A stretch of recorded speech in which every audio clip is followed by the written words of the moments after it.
ছি ছি ছি ছি। কি হয়েছে নাকি? কি হলোটা কি মানে? সেই সকাল থেকে এই কাপড়টা নিয়ে আমি ঘর বাড়িটা পরিষ্কার করে যাচ্ছি।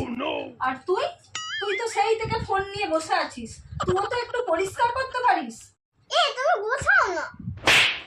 আর পাচ্ছি না, এই বুড়ো বয়সে আবার যদি ফ্রিজ ফ্যান সব পরিষ্কার করতে গিয়ে এই খাট থেকে আমি পা পিছলে পড়ে যাই, তাহলে তো আমার কোমরটা ভেঙেই যাবে।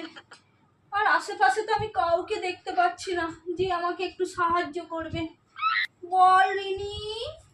দাঁড়াও আমি করে দিচ্ছি। এনে এনে করে দে।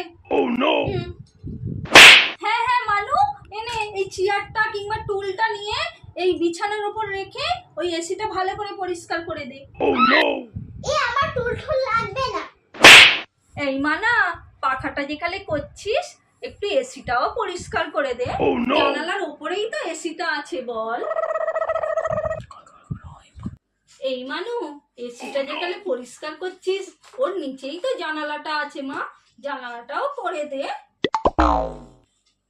মা, বিছানাটা পুরো তো নোংরা হয়ে গেল। তাহলে মানু এক কাজ কর না, এই বিছানার চাদরটা তুলে দিয়ে সুন্দর করে ঝেড়ে এই নতুন চাদরটা পেতে দে, তাহলে খুব সুন্দর দেখতে লাগবে।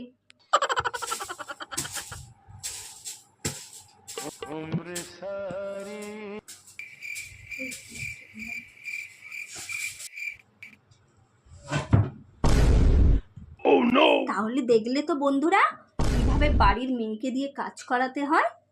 শিখে রাখো টেকনিকটা, বাড়িতে কাজে লাগতে পারে, বুঝলে?